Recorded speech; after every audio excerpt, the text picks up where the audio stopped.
Assalamualaikum warahmatullahi wabarakatuh.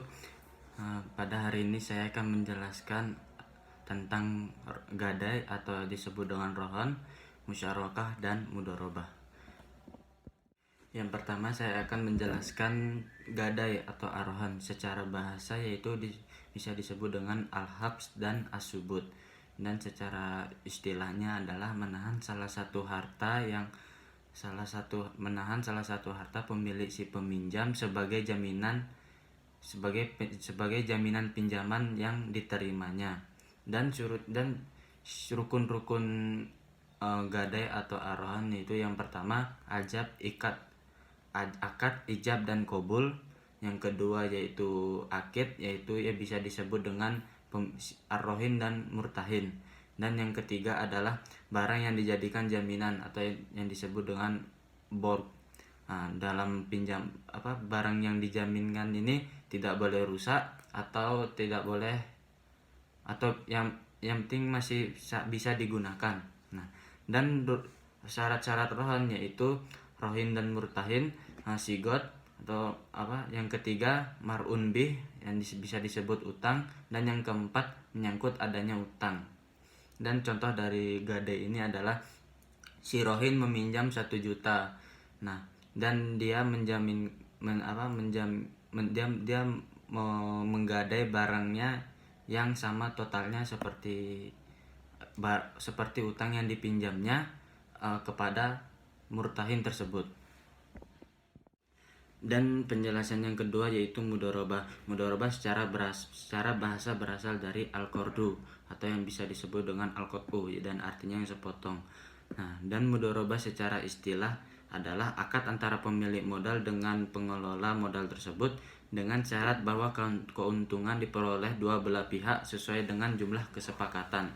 Dan rukun-rukun mudharabah yaitu yang pertama pemilik barang yang menyerahkan barang-barangnya, yang kedua orang yang bekerja atau mengelola barang yang diterima dari pemilik barang, yang ketiga akad mudharabah dilakukan oleh pemilik pengelola barang, yang keempat harta pokok atau modal, yang kelima pekerjaan pengelolaan harta sehingga menghasilkan laba, dan yang terakhir adalah keuntungan.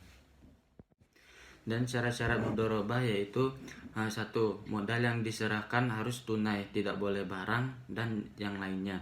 Yang kedua, bagi orang yang melakukan akad disyaratkan mampu melakukan tasarruf.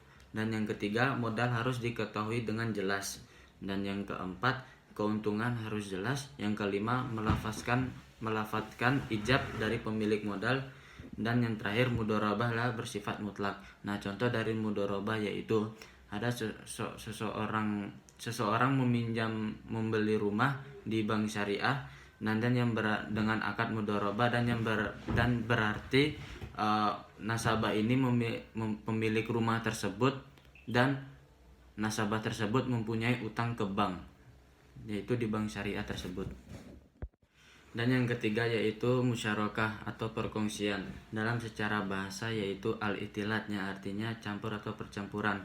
Dan secara istilah musyarakah dapat dipahami sebagai bentuk kerjasama antara dua belah pihak atau lebih dalam menjalankan sebuah usaha yang keuntungan dan kerugiannya dapat ditanggung dengan bersama.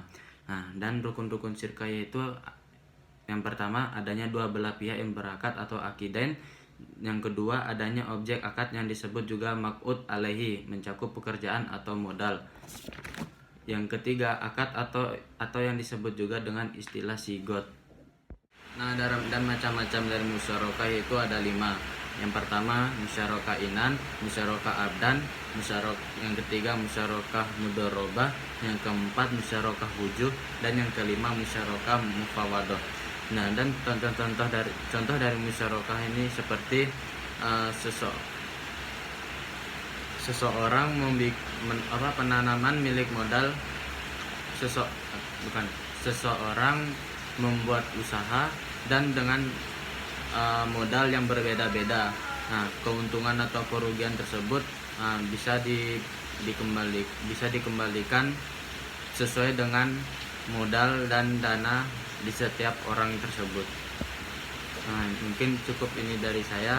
Wassalamualaikum warahmatullahi wabarakatuh.